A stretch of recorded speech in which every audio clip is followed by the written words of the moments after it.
Vamos lá, Marcos 8, do 31 em diante. Então Jesus começou a ensinar-lhes que era necessário que o Filho do Homem sofresse muitas coisas, fosse rejeitado pelos anciãos, pelos principais sacerdotes e pelos escribas, fosse morto e que depois de 3 dias ressuscitasse. E isto ele expunha claramente. Então Pedro, chamando-o à parte, começou a repreendê-lo.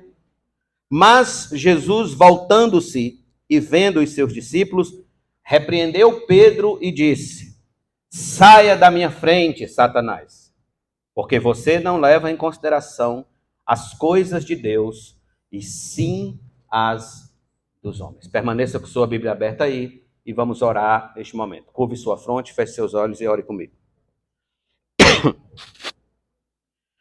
Amantíssimo Pai de misericórdia, estamos diante da tua face e te pedimos que o Senhor fale aos nossos corações.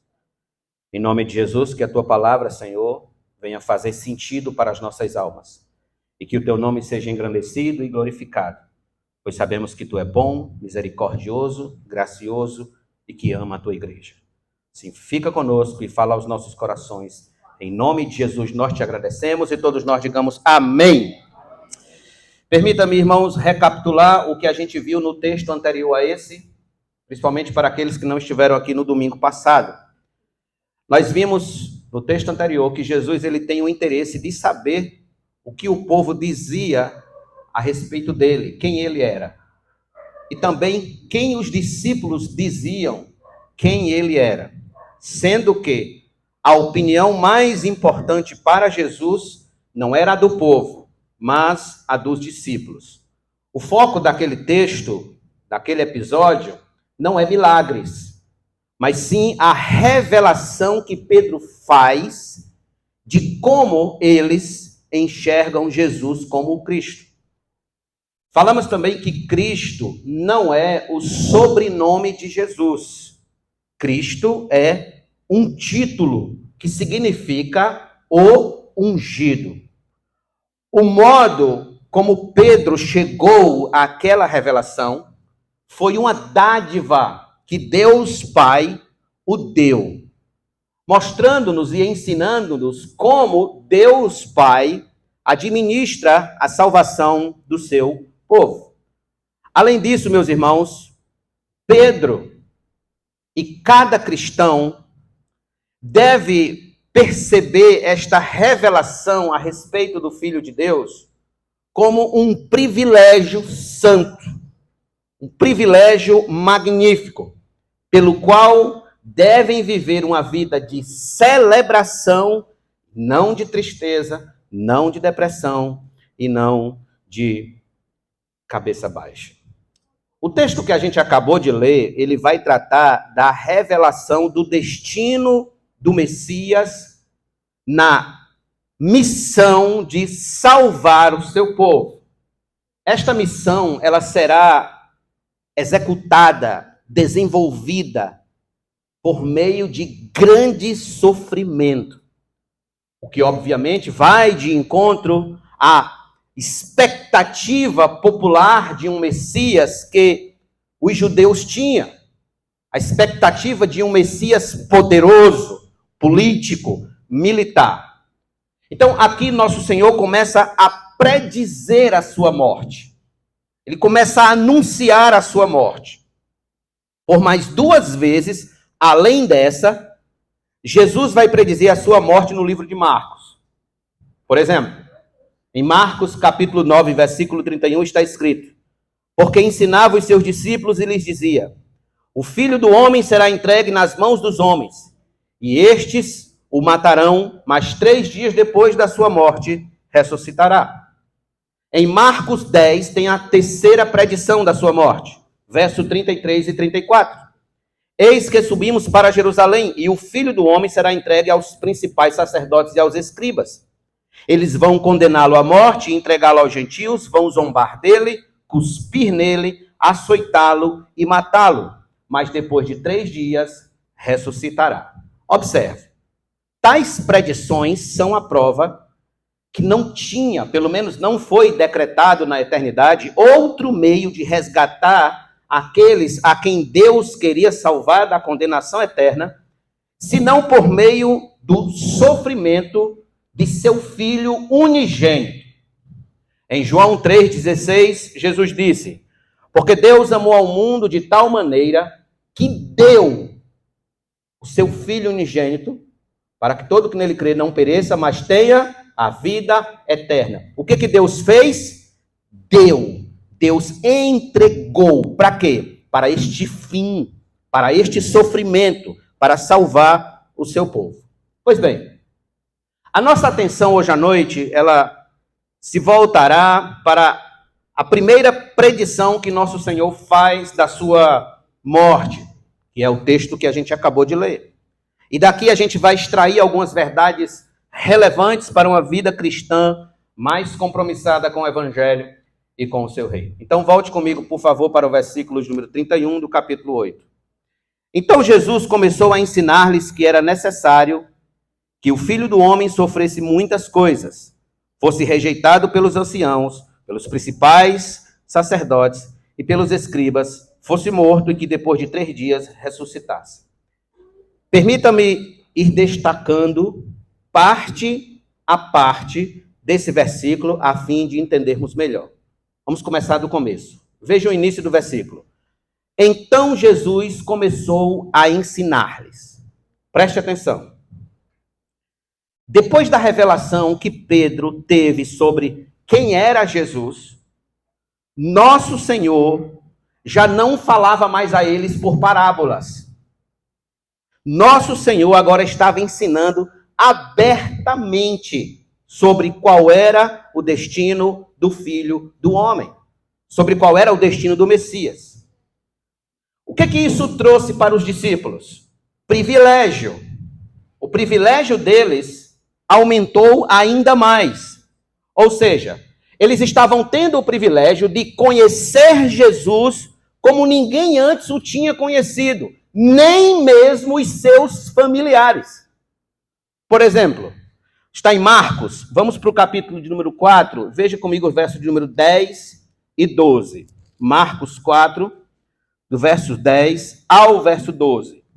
Diz assim: quando Jesus ficou só, os que estavam junto dele com os 12 começaram a lhe fazer perguntas a respeito das parábolas. Jesus disse a eles, olha o privilégio: a vocês é dado conhecer o mistério do reino de Deus, mas aos de fora tudo se ensina por meio de parábola, para que vendo vejam e não percebam, e ouvindo ouçam e não entendam, para que não venham a converter-se e sejam perdoados. Se você quiser ver a mensagem que a gente pregou nesse texto, também está lá no nosso canal do YouTube. Já faz um tempinho, mas está lá. Eu quero chamar a atenção de vocês aqui, dizendo que os discípulos estavam tendo um motivo a mais de celebração por estarem incluídos num grupo que recebe tudo de primeira mão, que recebe todas as revelações a respeito do Messias ainda fresquinhas, sem que ninguém, ou sem que outras pessoas, sem que ninguém, nem mesmo seus familiares tivessem recebido. Por outro lado, os religiosos da época, as pessoas a quem se esperavam ter um contato primeiro com o Messias, eles não estavam tendo nenhuma revelação do Messias. Não estavam tendo nenhum conhecimento do Senhor. Mas aqueles pescadores, aqueles homens simples, aqueles a quem Jesus chamou para perto de si, eles estavam tendo o conhecimento, a revelação. Jesus começou a ensinar-lhes abertamente a respeito de si mesmo. Mais uma vez, meus irmãos, eu retorno à ideia do que a gente falou na mensagem passada, que o cristão deve ser alguém de celebração. O cristão deve ser alguém de alegria. O cristão deve ser alguém de festa. O cristão deve celebrar o fato de Deus Pai o incluir num grupo de pessoas a quem ele quis se revelar de um modo gracioso, a quem ele quis salvar de um modo especial, a quem ele usou de misericórdia de um modo maravilhoso, especial, grandioso. Pergunta aos irmãos: Quantos, hoje à noite, não estão de fora desse grupo especial da família de Deus e jamais entrarão nele? Quantos jamais colocarão o pé no batente do reino de Deus? Quantos jamais verão o reino de Deus? Aí eu pergunto para você que me ouve, você que está aqui hoje à noite, já está na família de Deus? Você já está dentro do reino de Deus? Ou você está ainda perto, está próximo, mas não entrou ainda? Se você já está, então celebre. Você tem motivo de celebrar. Significa que Deus o incluiu, que Deus o trouxe para dentro. Se você ainda não está, então entre hoje. Não espere para amanhã. Não deixe esse privilégio de pertencer à família de Deus, ao povo de Deus, à igreja de Deus, aos salvos, aos eleitos. Não deixe esse privilégio para amanhã. Mas hoje, já.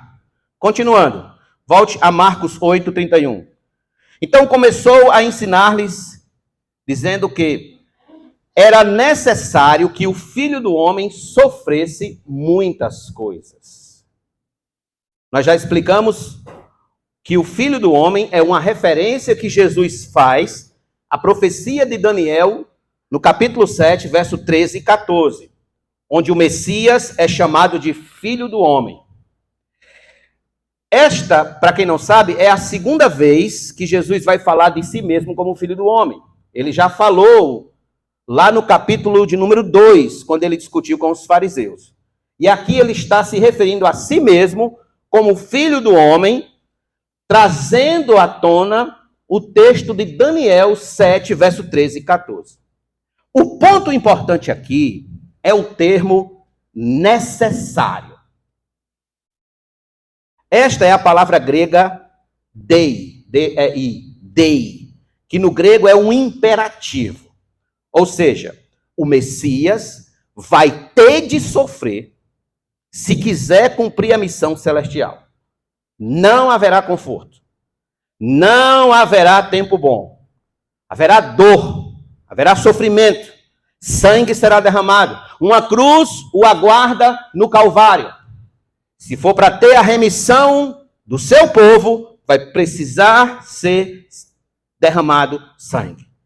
Jesus, então, irmãos, ao dizer isso, ele estava preparando os seus discípulos para o que eles iriam ver mais à frente, para o que eles iriam contemplar, a sua prisão, a sua rejeição, homens cuspindo nele, sendo esbofeteado, a sua angústia, suando gotas de sangue.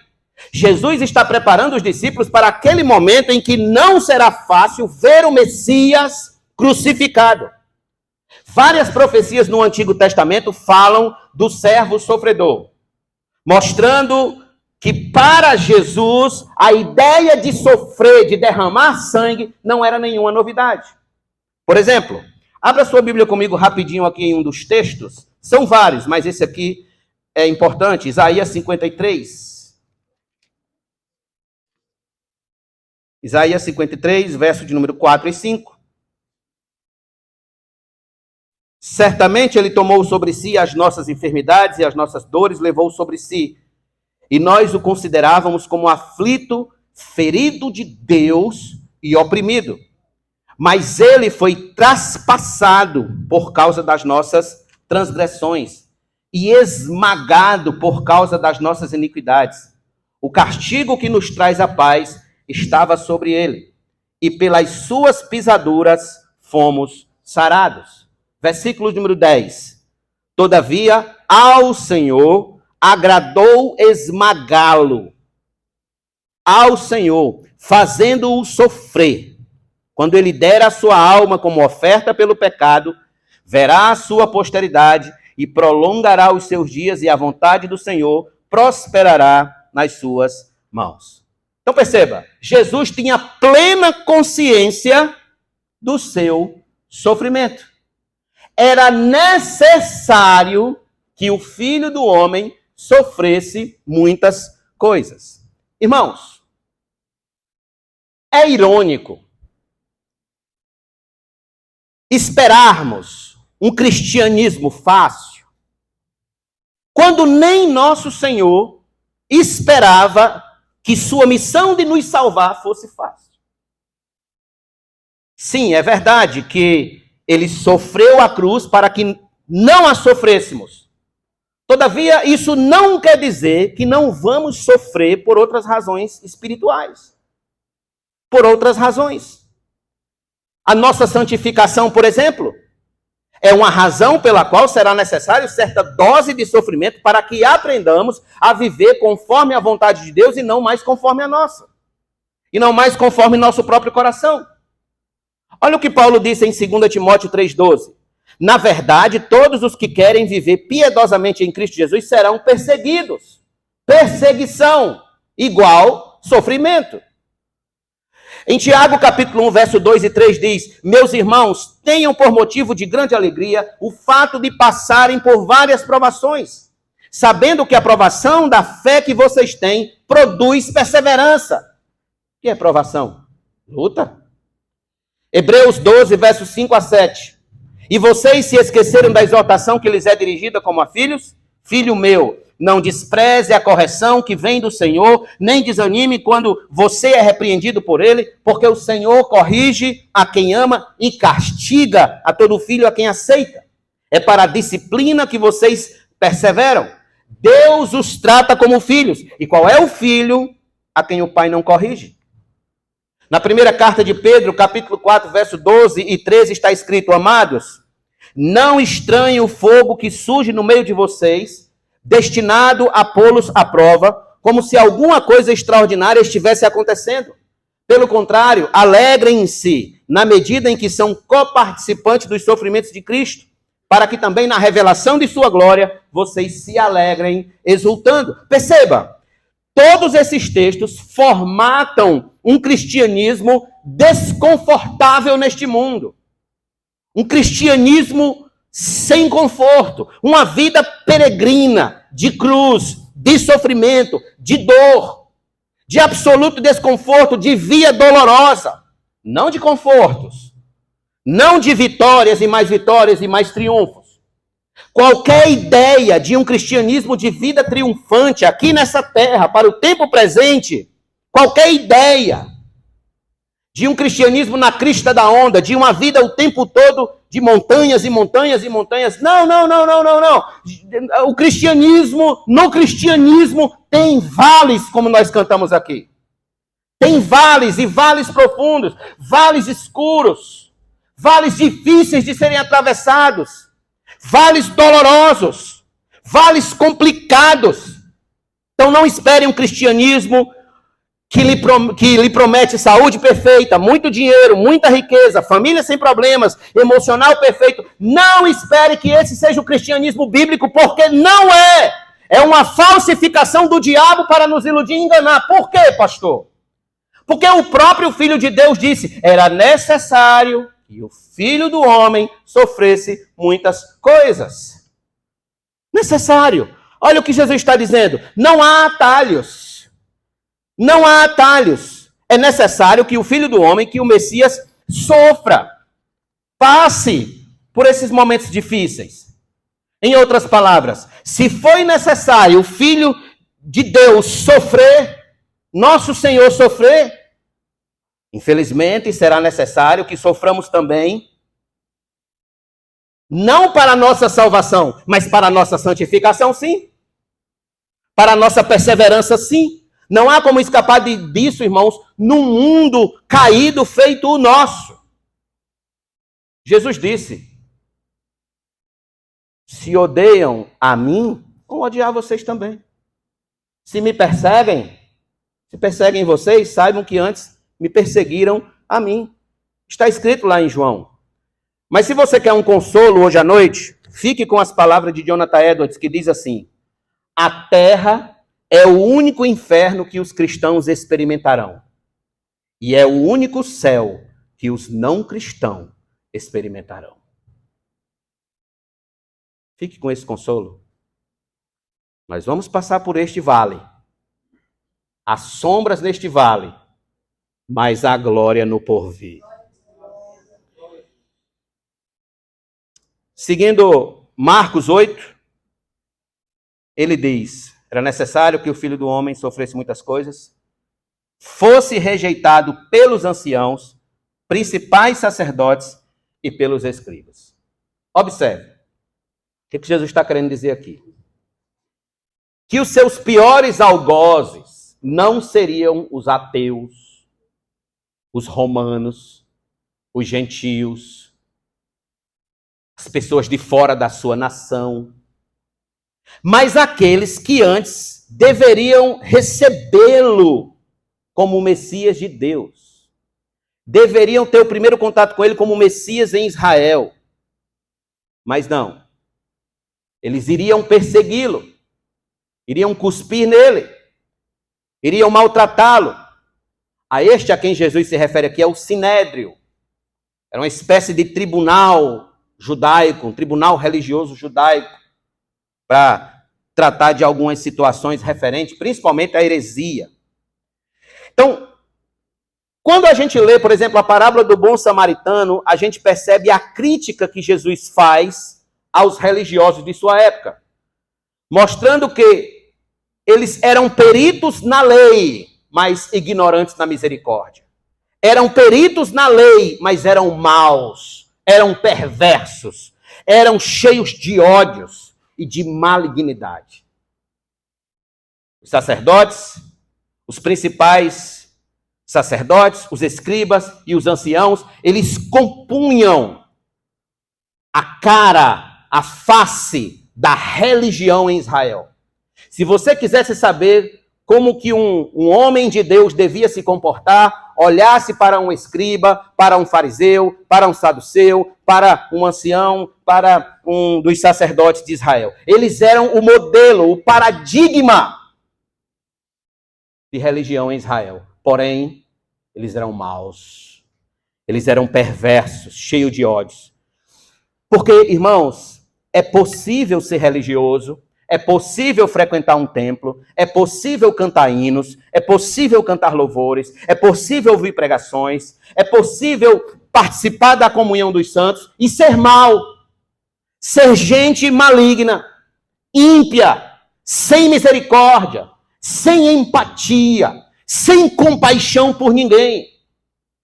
Assim como esses sacerdotes, assim como esses anciãos, assim como esses escribas, há pessoas que são excelentes com a capa da religião, são excelentes com a fachada da religião, mas são más por dentro. O coração é cheio de avareza e de ódio, a mente é cheia de sujeira e de pensamentos imorais, a alma é cheia de inveja e de dissensões, facções, a vida é carregada de desejos de vinganças. Como dizia Santo Agostinho, são homens que têm a boca de anjo, mas o coração de demônio. Assim eram esses anciãos, esses principais dos sacerdotes e esses escribas. Este exemplo está aqui para nos advertir de que é possível ser religioso e ser perseguidor, ser religioso e ser invejoso, ser religioso e ser cheio de maldade, ser religioso e ser cheio de ganância, ser religioso e ser perverso, ser religioso e ser maligno. É possível? Um desses casos, por exemplo, foi a Maria I, a rainha da Inglaterra, que ficou conhecida na história como Maria a Sanguinária, ou Mary Blood, rainha a Sanguinária. Ela tinha muito ódio da meia-irmã, que era crente, que era protestante. E em nome desse ódio da meia-irmã e de fortalecer o catolicismo romano na Inglaterra, ela mandava matar, torturar quem fosse crente. E ela assistia todos esses assassinatos da sacada de seu palácio. Ela era religiosa, mas era má. Era perversa. Ficou conhecida como Maria a Sanguinária. Meus amados irmãos, tenhamos cuidado. Tenhamos cuidado, pois nem todo mundo que fala de Deus é de Deus. Nem todo mundo que fala de Deus é de fato de Deus, pertence a Deus. Aqui estão as pessoas que levariam Nosso Senhor à cruz. Homens que se apresentavam como o paradigma religioso de Israel. Não os romanos, Não os ateus, mas os falsos religiosos. O falso religioso, ele é a maior ameaça à igreja de Cristo. O falso crente, ele é a maior ameaça à igreja de Cristo. Ainda bem que nós temos no Salmo 1 que fala claramente que o ímpio não permanecerá na congregação dos justos. Uma hora, Deus o expurgará de um jeito ou de outro. Então vamos continuar? Volte ao versículo número 31. Fosse rejeitado pelos anciãos, principais sacerdotes, pelos escribas, fosse morto e que depois de 3 dias ressuscitasse. Observe, aqui nosso Senhor retoma o que ele tinha falado aos fariseus quando eles pediram um sinal. Que o único sinal que seria dado seria o de Jonas. Onde Jonas passou 3 dias e 3 noites no ventre do peixe. E o nosso Senhor, então, o Filho do Homem, passaria 3 dias e 3 noites no ventre da terra. Jesus seria perseguido, injuriado, morto, mas ao 3º dia ele voltaria gloriosamente da morte. E os discípulos deviam lembrar, principalmente, disso aqui. Quando eles vissem a cruz, os discípulos deviam lembrar. Ele falou que ia morrer, mas também disse que ia ressuscitar. Portanto, Jesus tinha consciência de tudo o que sofreria na missão messiânica de salvar o seu povo e aplacar a ira de Deus contra os nossos pecados.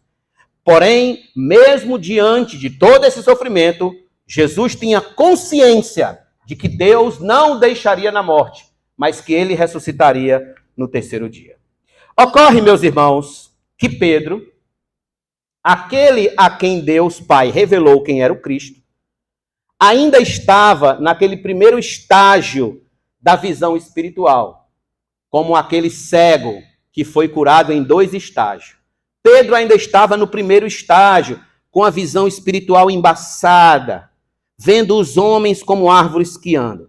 Por quê? Porque na cabeça de Pedro, preste atenção, isso é importante, e isso em razão do legado cultural que ele tinha, ele acreditava que o Messias seria um rei poderoso, militar, político, que desbancaria Roma.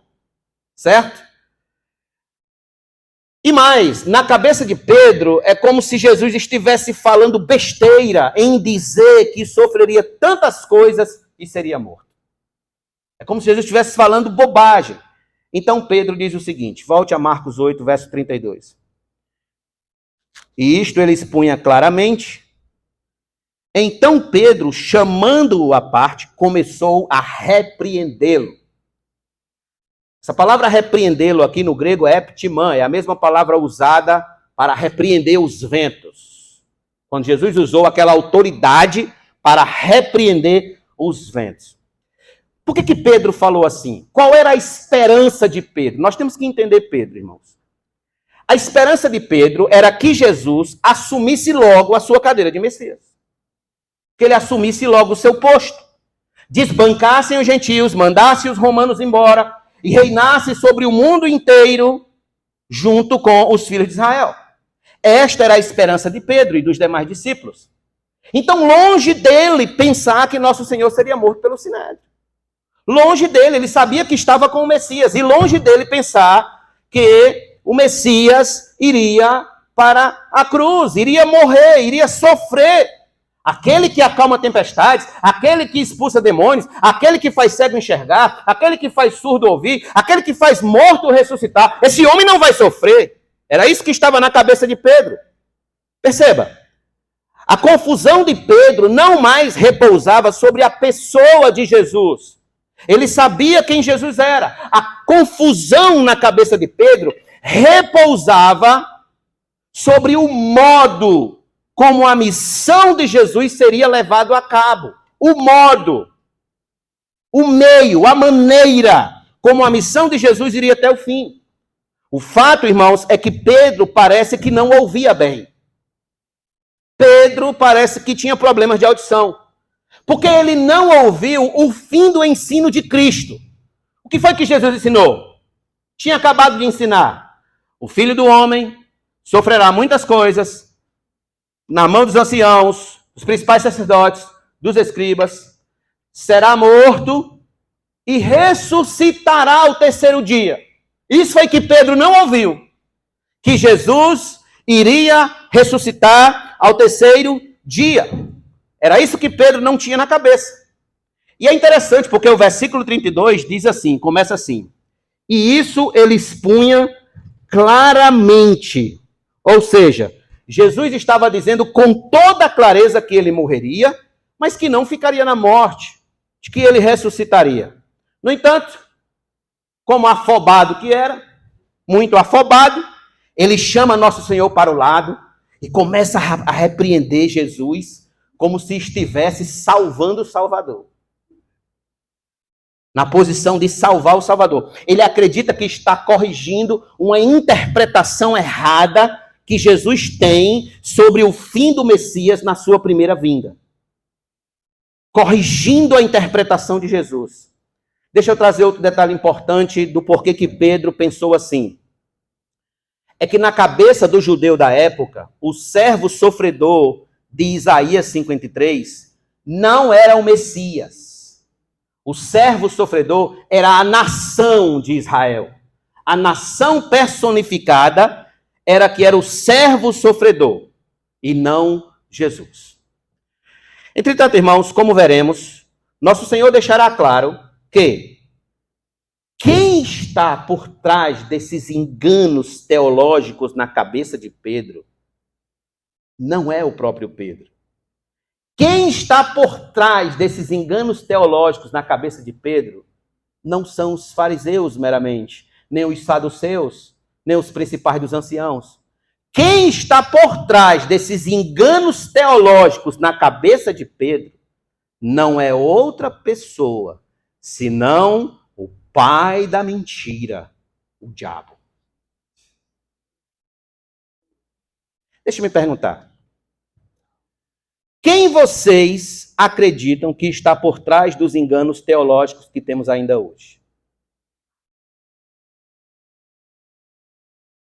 Quem vocês acreditam que está por trás da teologia da prosperidade, da teologia do coach, da adoração de imagens, da veneração de mortos, da reencarnação, do jeovismo, do adventismo, do mormonismo? Quem vocês acham que está por trás dessas interpretações bíblicas equivocadas? Quem? Pois é. É ele mesmo. Volte comigo a João 8, verso de número 33. Mas Jesus, voltando-se e vendo os seus discípulos, repreendeu Pedro. Só até aí por enquanto. O que Pedro disse a Jesus para deixá-lo em estado de alerta? Pedro repreendeu Jesus. E qual foi o teor dessa repreensão? O que Pedro disse exatamente? Vamos mais uma vez usar da ajuda de Mateus, como nós fizemos no domingo passado? Venha comigo para Mateus, capítulo número 16, verso de número 22. Mateus 16, verso 22 diz assim.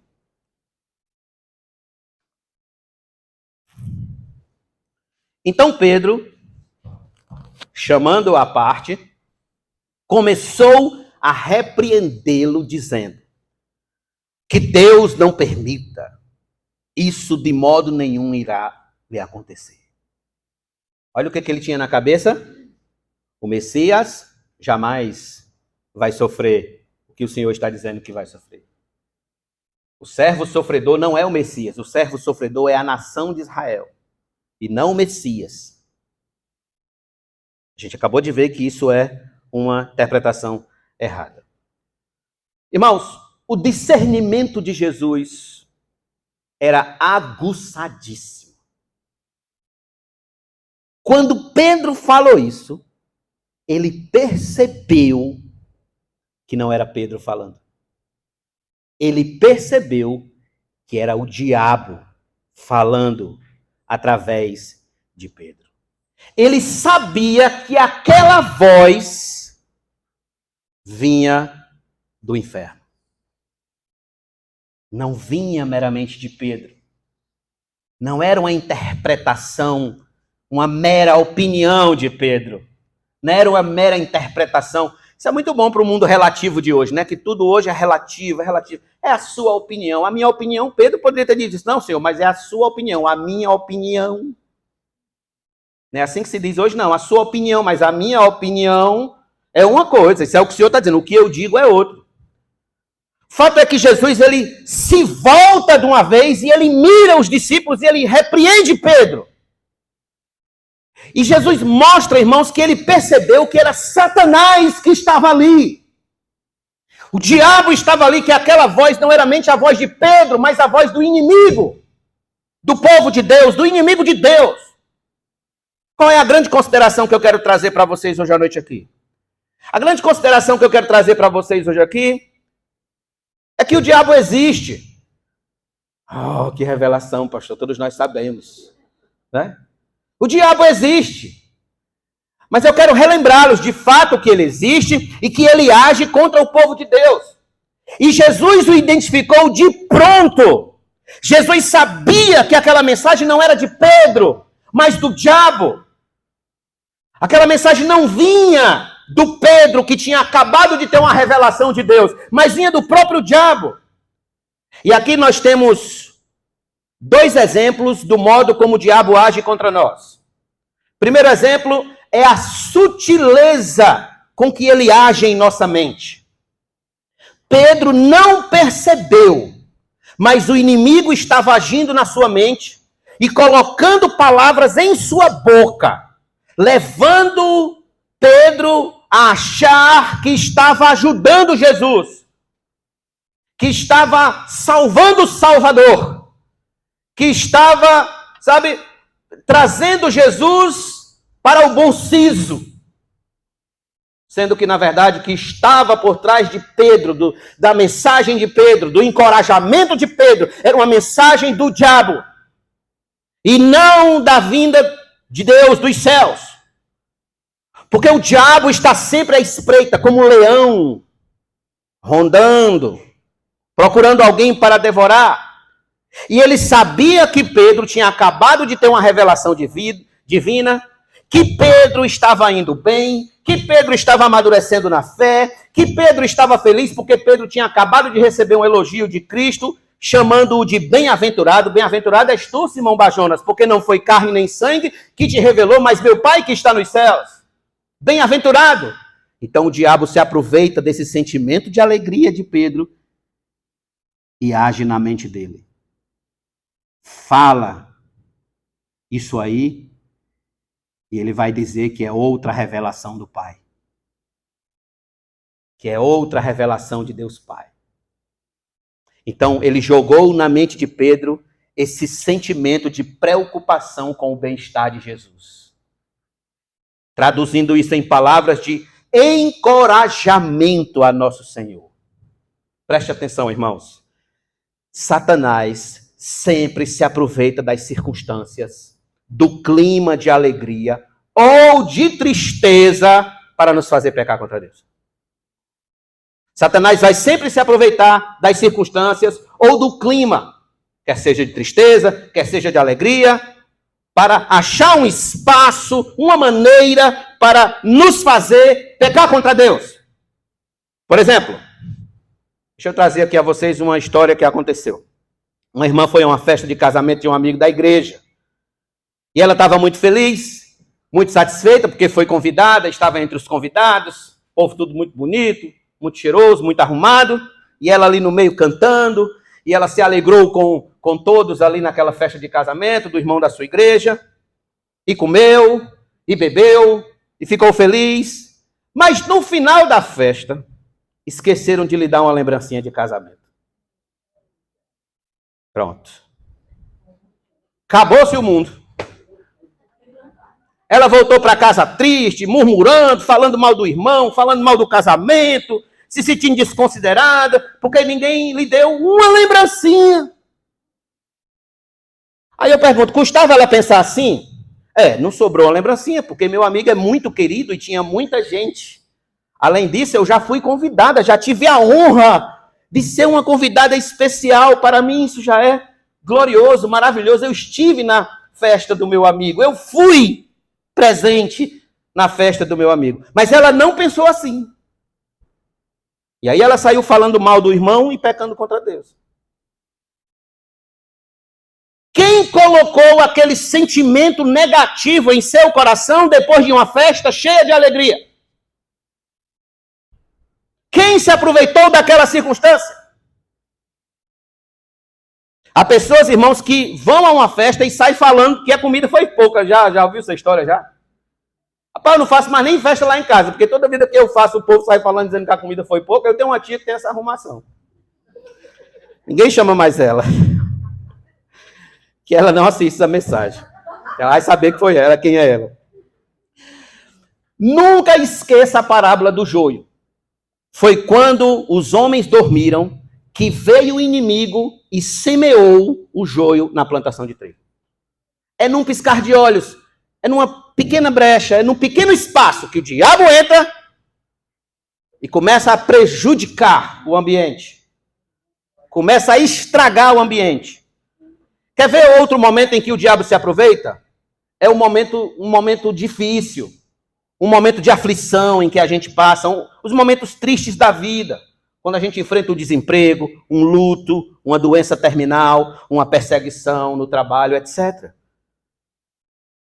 O que foi que o diabo disse a Jesus quando, no último dia de jejum de nosso Senhor, onde ele estava faminto, enfraquecido pela fome, o que o diabo chegou para Jesus e disse? Olha, trouxe uma bandeja de comida para você. Foi isso? Não. O que ele disse foi, se és filho de Deus, transforma essas pedras em pães e come. Ora, se és, o que ele queria com esse se és? Que Jesus duvidasse da bondade do Pai. Se és filho de Deus, prova que tu és filho de Deus. Ele tentou Jesus num momento de fraqueza física, no aperto da fome, no aperto de uma hora difícil. Se és filho de Deus. Portanto, não se iluda. Ele tentará você nas horas mais difíceis a abandonar o evangelho, a duvidar da bondade de Deus, a descrer do amor de Deus, a negar a Cristo e a se rebelar contra o céu. Então, em primeiro lugar, guarde isso. A sutileza com que ele age, se aproveitando das circunstâncias e do clima da situação. Ele é sutil. Ele não vai avisar você que vai chegar. Ele vai fazer como, pastor? Ele vai jogar setas inflamadas, pensamentos malignos na sua mente. Segundo lugar, como é que o diabo age contra nós? Segundo lugar, ele vai nos acusar de radicais. Radicais. Era isso que Pedro estava dizendo a Jesus. Senhor, parafraseando, não seja tão radical. As coisas não funcionam assim. Nada disso poderá te acontecer. Não com o Senhor, tu és o Messias. Primeiro o diabo disse, se és filho de Deus. E agora está usando Pedro para afirmar, a ti isso jamais acontecerá. Tudo o que Satanás queria era desviar nosso Senhor do propósito para o qual ele veio a este mundo. A cruz, nos salvar pelo seu sangue, nos justificar por meio do seu sangue, nos santificar por meio do Espírito Santo. Não se admire, ouça isso, não se admire, meu irmão e minha irmã, se alguém do seu trabalho, da sua família, da sua vizinhança, da sua faculdade, da sua escola, do seu curso, lhe chamar de radical, porque você não aceita qualquer comportamento contrário ao da palavra de Deus. Lembre logo disso, é o diabo que está falando. Se alguém lá no seu trabalho, na sua faculdade, você é muito radical. Você é muito radical. Para que isso? Não precisa disso. Você é muito radical. Automaticamente. Lembre disso. Aí está o diabo falando. Aí está o inimigo tentando me desviar, assim como tentou desviar nosso Senhor da cruz. Ele vai também tentar nos desviar da cruz. É assim que o diabo age. Age de modo sutil. E ele age, por outro lado, nos acusando de radicais. Não seja tão radical. Muito bem, continuando. Volte a Marcos capítulo número 8, verso número 33. Parte B. Saia da minha frente, Satanás. Só isso. O discernimento espiritual de nosso Senhor aqui foi assertivo. Satanás estava na sua frente. Satanás estava na sua frente. Usando Pedro, a fim de que ele desistisse da cruz e abandonasse o projeto inicial de Deus. Usando Pedro. Nosso Senhor nos ensina aqui, irmãos, que uma das maiores necessidades de um cristão, é ter seu discernimento espiritual aguçado, pronto, afinado com a vontade de Deus. Pastor, como é que eu faço para ter um discernimento espiritual aguçado? Um discernimento espiritual afinado, sintonizado com a vontade de Deus? Eu vou lhe dar duas respostas hoje à noite. Primeiro, conheça as Escrituras. Conheça a palavra de Deus. E eu quero lhe convidar nesse momento a vir comigo aqui, colocar o dedo aí no livro de Marcos, vem aqui para Efésios, por favor, capítulo número 6, um texto conhecidíssimo a este respeito. E nós vamos ler alguns versículos sobre este ponto.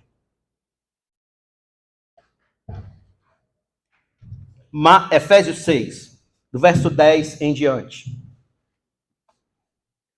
Quanto ao mais, sejam fortalecidos no Senhor e na força do seu poder. Vistam-se com toda a armadura de Deus para poderem ficar firmes contra as ciladas do diabo. Porque a nossa luta não é contra o sangue e a carne, mas contra os principados e potestades, contra os dominadores deste mundo tenebroso, contra as forças espirituais do mal nas regiões celestiais. Por isso, peguem toda a armadura de Deus para que vocês possam resistir no dia mau. E depois de terem vencido tudo, permanecer inabaláveis. Vamos continuar, não parou aí. Então ele vai agora descrever o que é a armadura. Portanto, fiquem firmes. 14. Cingindo-se com a verdade e vestindo a couraça da justiça. Tenha os pés calçados com a preparação do evangelho da paz.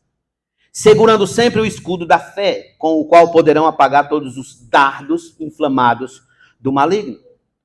Usem também o capacete da salvação e a espada do Espírito, que é a palavra de Deus. Qual é a espada do Espírito? A palavra de Deus. Perceba bem, toda a armadura de Deus está diretamente ligada à palavra de Deus. Toda. Absolutamente toda. Não tem nada aí que a palavra de Deus não esteja por trás. Sem a palavra de Deus, você não terá o discernimento, a maturidade necessária para se defender do inimigo de sua alma. Você não terá. Deixe-me perguntar, vamos pensar um pouco. Qual igreja tem mais chance de vencer as ciladas do diabo? Aqui estuda muito a palavra de Deus ou aqui estuda pouco a palavra de Deus? Qual família tem mais chances de vencer o inimigo de nossas almas? A que valoriza o estudo bíblico das Escrituras muito ou a que só abre a Bíblia quando vem ao culto público? Qual cristão tem mais chance de vencer as armadilhas de Satanás? O que lê a Bíblia diariamente, dia após dia, segunda após segunda, terça após terça e assim sucessivamente? Ou o que só abre a Bíblia na igreja? Na quarta e no domingo. Qual? Quem vocês acham que vai ter mais discernimento espiritual? Quem vocês acham que vai ter um discernimento mais afinado, mais harmonizado, mais sintonizado com a vontade de Deus? Quem? Quem lê muito as Escrituras ou quem lê pouco? Quem está em constante contato com a espada do Espírito ou quem não tem contato algum ou pouco contato? Quem? E aqui eu quero trazer um dado a você. E até pegando um gancho da escola bíblica, parece até que eu tinha combinado com antes, mas não foi. Um ano tem 53 domingos. 53 domingos. 52, 53. Foi o que eu vi no Google. Um dia 52, 53. Mas vamos botar para mais, tá certo? Vamos dizer 53. A igreja que ouve, preste atenção, a igreja que ouve um sermão de 1 hora por domingo, no fim do ano, essa igreja ouviu 53 horas de sermões.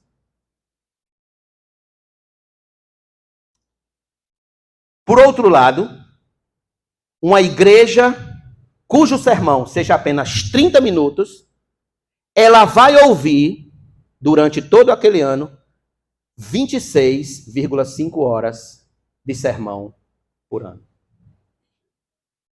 Cai a metade. Então imagine só a seguinte cena. Numa igreja, o culto, as duas igrejas, o culto é 1h30, vamos colocar assim. Numa igreja, na igreja A, no culto, é música, é 1h30 de culto. É música, é teatro, é dança, é um balé especial, ventos do espírito, canta conjunto A, canta conjunto B, oportunidade para a irmã, oportunidade para o irmão, fulano de tal chega e tem uma oportunidade para cantar um hino. Nessa brincadeira, nesse culto de 1h30, passou-se 1 hora, sobra 30 minutos para a pregação. Essa igreja terá por ano 26,5 horas de pregação, de sermão por ano. Vamos agora para a igreja B. Na igreja B, começa-se o culto, no máximo de 4 a 6 louvores. Já passou meia hora, então 1 hora é de pregação. Essa igreja B, ela terá por ano 53 horas de sermões ouvidos. 53 horas. Pergunto, qual dessas duas igrejas, entre a A e a B, serão mais fortes? Será mais forte contra as ciladas do diabo? A que ouve mais a palavra ou a que ouve menos a palavra? A que investe mais na espada do Espírito ou a que investe menos? Aqui está, irmãos, a vantagem de congregar numa igreja que se preocupa com a pregação bíblica, que se preocupa com o ensino da palavra em primeiro lugar. O povo é mais alimentado, mais firme, mais educado, mais edificado, mais preparado para dar a esperança que há neles. A esperança do Evangelho. Eu lamento muito, e muito mesmo, eu lamento muito mesmo os cristãos que estão famintos, magros, esfomeados da palavra de Deus, porque seus líderes preguiçosos não dispõem alimento bíblico, domingo após domingo, do seu púlpito. Eu lamento por esses irmãos. São fracos, magricelos, sem discernimento espiritual, levados por qualquer vento de doutrina, doutrinados no pé do rádio, não pode tocar uma canção que ele já acredita no que está sendo cantado. E aí vive o tempo todo no Instagram, colocando mensagem de A e de B, e não sabe nem o que a pessoa está falando, porque não tem discernimento, não conhece a palavra de Deus. É uma vítima. É um coitado. Jesus disse em João 17:17, santifica-os na verdade. A tua palavra é a verdade. Precisamos da palavra. Portanto, crente, leia a palavra, estude a palavra, se aprofunde na palavra, toque nos mistérios do céu através da palavra, tome a espada do Espírito para você, tome que é a palavra de Deus e vença. E avance, mas avance com a palavra de Deus. Então, em primeiro lugar, quer ter discernimento espiritual? Conheça as Escrituras. Segundo lugar, leve em consideração as coisas do céu. Volte comigo para Marcos capítulo 8, por favor. Veja o final do versículo 33.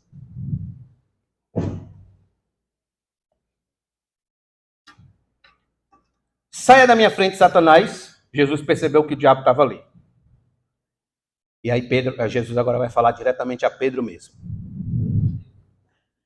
Porque você não leva em consideração as coisas de Deus, e sim a 2 homens. Aqui estava o problema de Pedro. A sua mente ainda estava numa perspectiva de libertação política, meramente política. Na sua cabeça, tudo girava em torno do triunfo glorioso sobre os romanos e coisas deste mundo. Irmãos, na segunda vinda de Cristo, ele virá como rei. Isso, obviamente, tem profundas implicações políticas. Ele governará sobre todas as nações. Ele reinará para todo sempre. Entretanto, na sua primeira vinda, ele não tinha esse propósito meramente político, mas espiritual, no sentido de preparar para si um povo de propriedade exclusiva sua, uma nação santa, não pertencente a este mundo, mas pertencente ao céu, o povo do céu. Aqui está um grande critério para medir, para se verificar quem é de Cristo e quem não é. Quem pertence a Cristo e quem não pertence. É que o povo de Cristo leva em consideração as coisas dos céus, os valores do céu, se importa com a vontade de Deus. Pedro precisou corrigir isso no percurso da vida cristã. Ele precisou corrigir a proa da sua vida cristã, dessa interpretação de que Cristo veio ao mundo apenas para salvá-los do poder romano. Pedro precisou corrigir isso. E precisou levar em consideração as coisas do céu. E não daqui da terra, meramente. Em Colossenses 3:2, Paulo vai dizer: pensem nas coisas lá do alto, e não nas que são aqui da terra. Pensem nas coisas lá do alto. Pergunto a você, amigo. Durante a semana, você pensa mais nas coisas do alto ou nas que são aqui da terra? O que ocupa sua mente durante a semana? O que preenche os espaços da sua mente? São as coisas do alto? São os valores do reino de Deus? Os valores da eternidade? Ou os valores do que existe nesse mundo, nessa terra, nessa vida meramente? O quê? Sua mente está preenchida com as coisas do céu ou com as coisas da terra? Seu coração está cheio dos valores eternos do céu ou dos valores deste mundo? Sua vida é marcada pelos valores da palavra de Deus ou pela sabedoria deste mundo? O puritano Joseph Alleine dizia o seguinte: não existe prova maior de que não somos convertidos do que ter, pelas coisas do mundo, estima, amor e desejo.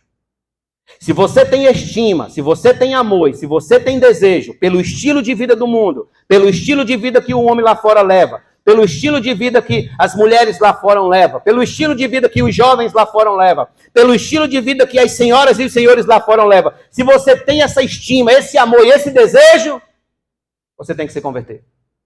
Você não é convertido. A estima do coração de um cristão está pelos valores do céu, pela maneira como Deus quer que seu povo se comporte. Thomas Guthrie disse o seguinte: se você se descobrir amando qualquer prazer mais do que a oração, qualquer livro mais do que a Bíblia, qualquer casa mais do que a casa de Deus, qualquer mesa mais do que a mesa do Senhor, qualquer pessoa mais do que a Cristo, qualquer esperança mais que a expectativa do céu, cuidado. Cuidado. E agora digo eu, tenha cuidado. Esse é sinal de quem não é crente. Irmãos, aqui está a fórmula bíblica de vencer Satanás e suas armadilhas. Encha seu coração com os valores do céu. Encha. Faça de Cristo o seu maior objeto de satisfação.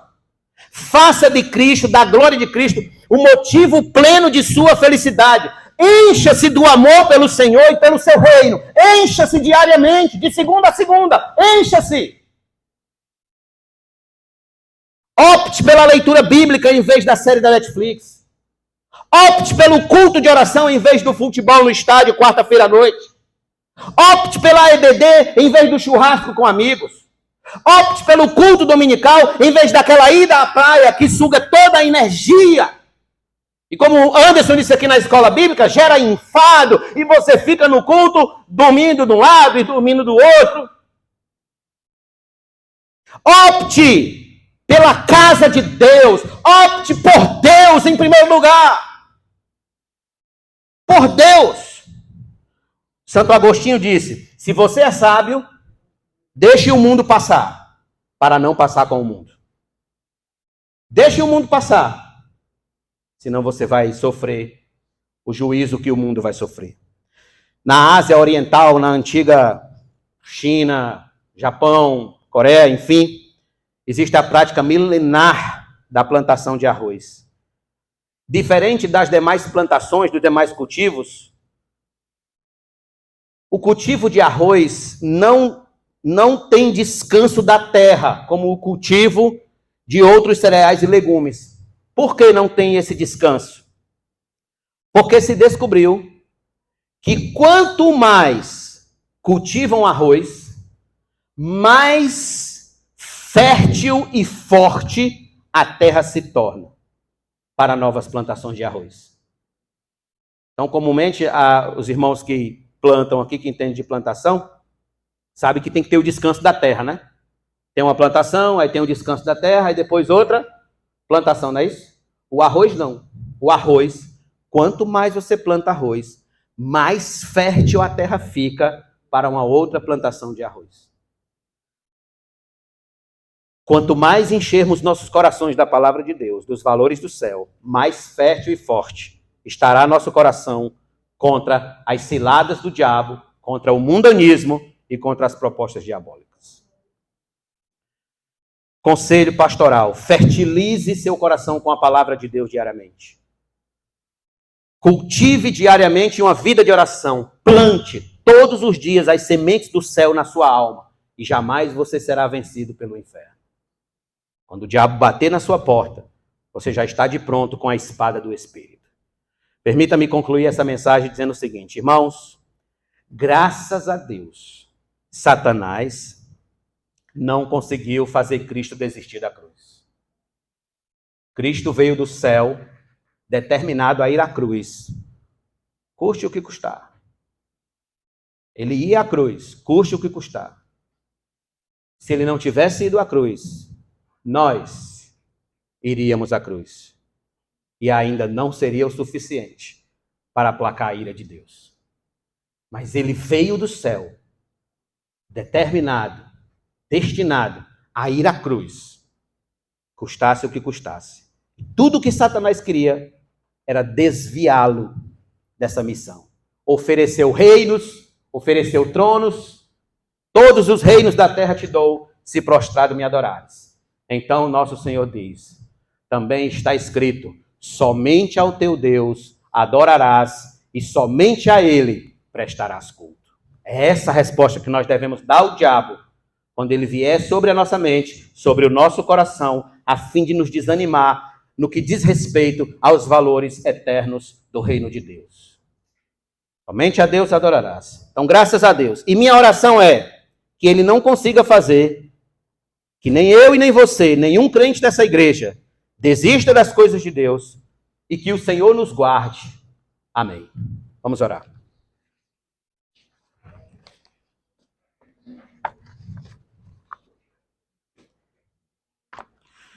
Senhor Deus, muito obrigado por não desistir de nós.